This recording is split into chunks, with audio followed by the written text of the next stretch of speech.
Right now, most fans are focused on the Shinju and trying to predict Boruto's next move in the upcoming chapter, but there's one character that hardly anyone seems to be talking about, a character who could end up reshaping the entire course of the story. He was the very first person to see the true significance of the Jogan, yet he vanished from the narrative years ago. As Two Blue Vortex continues to unfold, I'm becoming more and more certain that a future encounter between Boruto and Toneri Otsutsuki isn't just a possibility, it's something the story is steadily building toward. And before we dive in, make sure to like the video and subscribe to the channel so you don't miss future manga analyses or any of the exciting content I'll be covering when the new anime arrives this summer. If you take a close look at Boruto's journey, you start to notice that his story develops in a completely different way than his father's did. With Boruto, everything works in reverse. His arc feels like a slow, deliberate dismantling of identity. First came the karma, then Momoshiki's interference, then Ada's omnipotence, which stripped him of his family, his name, and his place in the village. Every new phase doesn't strengthen Boruto's old sense of self,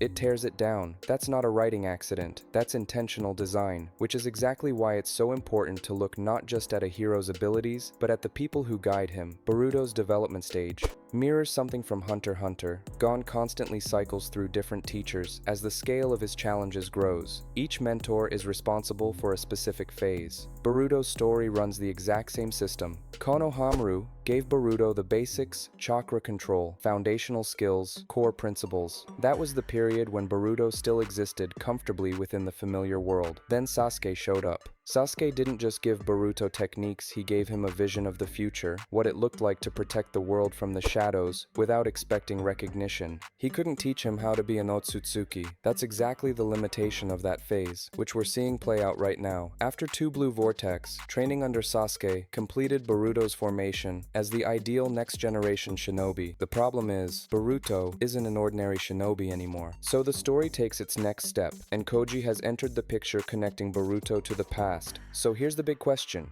Who is actually capable of explaining Boruto's true nature to him? The Hyuga clan knows nothing about the Jogan. Sasuke doesn't know where that eye comes from. Koji's abilities have their limits. And here's what really matters. Every major dojutsu in Naruto's history eventually got its explanation. The Sharingan through Itachi, the Mangekyo through the Uchiha tragedy, the Rinnegan through Hagoromo. The authors always showed us not just the power of the eye, but the person capable of explaining what it truly means. The Jogan is still the exception. We've seen hints, consequences, and Toneri's reaction to it, but a complete explanation still doesn't exist. The main hero's most defining ability is just out there, with no teacher for it yet. A lot of people forget that Toneri isn't some random character from a standalone movie. The last was created with Kishimoto's direct involvement and is fully canon. The Boruto-era light novels explicitly point to the connection between Toneri and the Jogan. That's not a throwaway detail, that's a foundation. Toneri was the first to notice Boruto's potential, intervening through the dream world to accelerate the Jogan's awakening. If a character appears specifically to activate the main hero's key ability and then disappears for years, their narrative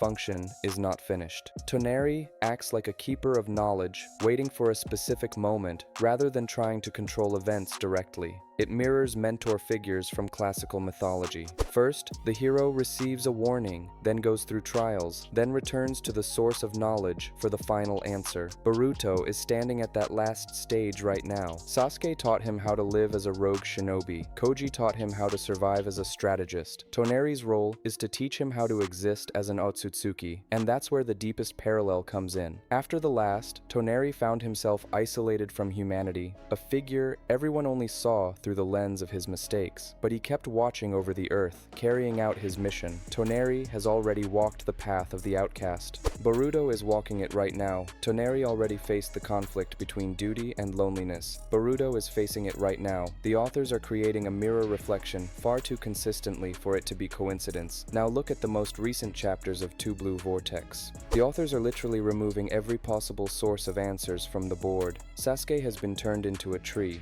Otsutsuki special specialists are absent. There's almost no information about the Jogan anywhere, and the story is deliberately leaving exactly one door open. That door leads to the moon, and to Toneri. Even Momoshiki, who is constantly observing Boruto's development, has never once given a real explanation of the Jogan's true nature. The databooks have made one thing clear: a character's true power is revealed when they understand their own role in the greater order of the world. Boruto hasn't had that moment yet, and no amount of training is going to get him there on its own. That's exactly why Toneri's mentorship doesn't feel like an add-on. It feels like the story's natural next step. So what do you think? Will Toneri actually become Boruto's final mentor? Could the Jogan turn out to be the key to defeating Shinju? Drop your theories in the comments and don't forget to hit that like button.